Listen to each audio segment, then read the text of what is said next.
ರಾಜ್ಯ ಸಚಿವ ಸಂಪುಟ ವಿಸ್ತರಣೆ ಪಟ್ಟಿ ಲಿಟ್ರಲಿ ಫೈನಲ್ ಆಗಿದೆ, ಬಹುತೇಕ ಅಂತಿಮವಾಗಿದೆ.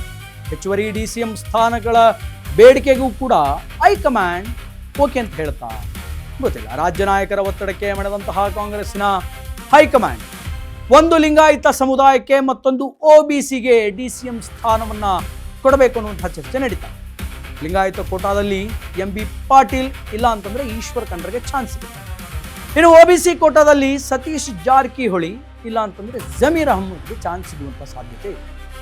MB ಪಾಟೀಲ್ ಸತೀಶ್ ಜಾರಕಿಹೊಳಿ DCM ಆಗುವಂತಹ ಸಾಧ್ಯತೆ ಇದ್ರೆ, ಇನ್ನು ಈ ಕಡೆ ಲೀಸ್ಟ್ ಫೈನಲ್ ಮಾಡಿಕೊಂಡೇ ರಾಜ್ಯಕ್ಕೆ DK ಶಿವಕುಮಾರ್ ಮತ್ತು BK ಹರಿಪ್ರಸಾದ್ ವಾಪಸ್ ಬರ್ತಾ ಇದ್ದಾರೆ. ನಾಳೆ ಹಾಗೂ ನಾಡಿದ್ದು ರಾಜ್ಯಪಾಲರು ಕರ್ನಾಟಕದಲ್ಲೇ ಇಲ್ಲದಂತಹ ಕಾರಣಕ್ಕೆ ಈಗ ಗೊಂದಲ ಆಗಬಾರದು ಅಂತ ಗುರುವಾರ ಸಂಜೆ ಪಟ್ಟಿಯನ್ನ ರಿಲೀಸ್ ಮಾಡೋದಕ್ಕೆ ಲೆಕ್ಕಾಚಾರವನ್ನು ಹಾಕ್ತಾ ಇದ್ದಾರೆ. ಶುಕ್ರವಾರ ಸಚಿವರ ಪದಗ್ರಹಣ ಕಾರ್ಯಕ್ರಮ ಮಾಡುವಂತಹ ಪ್ಲಾನ್ ಅನ್ನು ಕೂಡ ಮಾಡ್ಕೊಂಡಿದ್ದಾರೆ ಅನ್ನುವಂತಹ ವಿಚಾರಗಳು ಈಗ ಬಹುತೇಕ ಕಂಡು ಬರ್ತಾ ಇದೆ. DCM ಹೆಚ್ಚುವರಿ DCM ಮಾಡಬೇಕು ಅನ್ನುವಂತಹ ಪ್ಲಾನು DK ಶಿವಕುಮಾರ್ದವ್ರದ್ದಾಗಿದೆ. ಆದರೆ ಹೆಚ್ಚುವರಿ DCM ಬೇಡ ಅನ್ನುವಂತಹ ಪ್ಲಾನು ಮಾಜಿ ಮುಖ್ಯಮಂತ್ರಿಗಳಾಗಿರುವಂತಹ ಸಿದ್ದರಾಮಯ್ಯ ಎಲ್ಲರಿಗೂ ಮಂತ್ರಿಗಿರಿಯನ್ನು ಕೊಟ್ಟು ಎಲ್ಲರಿಗೂ ಉನ್ನತ ಸ್ಥಾನವನ್ನು ಕೊಟ್ಟು ಸರ್ಕಾರವನ್ನು ಯಾವುದೇ ರೀತಿಯ ಚ್ಯುತಿ ಬರದೆ ನಡೆಸಿಕೊಂಡು ಹೋಗುವಂತಹ ಒಂದು ಒಂದು ಟಾಸ್ಕ್, ಬಿಗ್ಗೆಸ್ಟ್ ಟಾಸ್ಕ್ ಏನಿದೆ ಅದು DK ಶಿವಕುಮಾರ್ ಅವರು ಮುಂದಿದೆ. ಆದ್ದರಿಂದ ಹೆಚ್ಚುವರಿ DCM ಪದವಿಗಳನ್ನು ಸೃಷ್ಟಿ ಮಾಡಿ ಸೀನಿಯರ್ ಲೀಡರ್ ಯಾರ್ಯಾರು ಮಂತ್ರಿಗಿರಿಯಿಂದ ವಂಚಿತರಾಗಿರ್ತಾರೋ ಸೀನಿಯರ್ ಲೀಡರ್ ಅವರನ್ನು DCM ಮಾಡಬೇಕು ಅನ್ನುವಂಥದ್ದು DK ಶಿವಕುಮಾರ್ ಅವ್ರ ಪ್ಲ್ಯಾನ್. ಲಿಂಗಾಯತ ಸಮುದಾಯಕ್ಕೆ ಮತ್ತು OBCಯವರಿಗೆ DK ಶಿವಕುಮಾರ್ ಅವರು DCM ಪದವಿಯನ್ನು ಕೊಡಬೇಕು ಅನ್ನುವಂತಹ ಲೆಕ್ಕಾಚಾರದಲ್ಲಿದ್ದಾರೆ. ಒಂದು ಕಡೆ ಯಾರು MB ಪಾಟೀಲ್ರ ಹೆಸರು ಕೇಳಿ ಬರ್ತಾ ಇದೆ, ಇನ್ನೊಂದು ಖಂಡ್ರೆ ಅವರ ಹೆಸರು ಕೇಳಿ ಬರ್ತಾ ಇದೆ, ಇನ್ನೊಂದು ಜಮೀರ್ ಅಹ್ಮದ್ OBCಗೆ ಬಂದರೆ, ಇನ್ನೊಂದು ಸತೀಶ್ ಜಾರಕಿಹೊಳಿ. ಬಟ್ ಕರ್ನಾಡಿಗೆ ಒಟ್ಟು ಒಂದಲ್ಲ ಎರಡಲ್ಲ 3 ಜನ DCMಗಳು ಇರ್ತಾರೆ ಅನ್ನುವಂತಹ ವಿಚಾರಗಳು ಈಗ ಕಾಂಗ್ರೆಸ್ಸಿನ ಪಾಳೆಯದಲ್ಲಿ ಕೇಳಿ ಬರ್ತಾ ಇದೆ. ಯಾರ್ಯಾರು ಅನ್ನುವಂಥದ್ದು ನೋಡ್ಕೊಂಬರ್ತಾರೆ.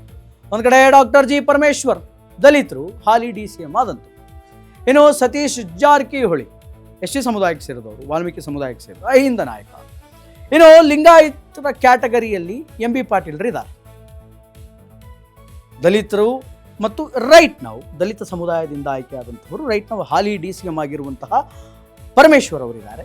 Satish Jarkiholi one of the Ahinda leader, ಸಿದ್ದರಾಮಯ್ಯನವರ ಆತ್ಮೀಯ, ಅವರ ಬೆಂಬಲಿಗ.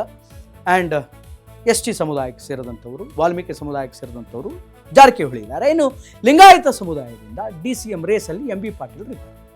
ಅಮಾಂಗ್ ದೀಸ್ 3 ಆಗುವಂತಹ ಸಾಧ್ಯತೆ ಇದೆ. ಇನ್ನು ಇದರಲ್ಲಿಯೇ ಇನ್ನು ಸತೀಶ್ ಜಾರಕಿಹೊಳಿ ಅವರಿಗೆ ಟಕ್ಕರ್ ಕೊಡೋದಕ್ಕೆ ಅದೇ ಸಮುದಾಯದಲ್ಲಿ ಅಂದರೆ OBCಯಿಂದ ಒಂದು ಕಡೆ ಜಮೀರ್ ಅಹ್ಮದ್ ಅವರ ಹೆಸರುಗಳು ಕೂಡ ಪ್ರಬಲವಾಗಿ ಕೇಳಿ ಬರ್ತಾ ಇದೆ.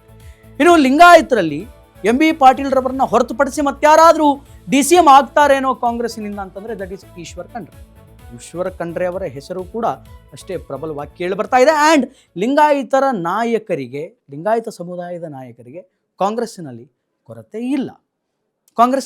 ಇಲ್ಲ. But they have to deserve for that post. DCM ಆಗೋದಕ್ಕೆ ಅವರು ಡಿಸರ್ವ್ ಆಗಿರಬೇಕು.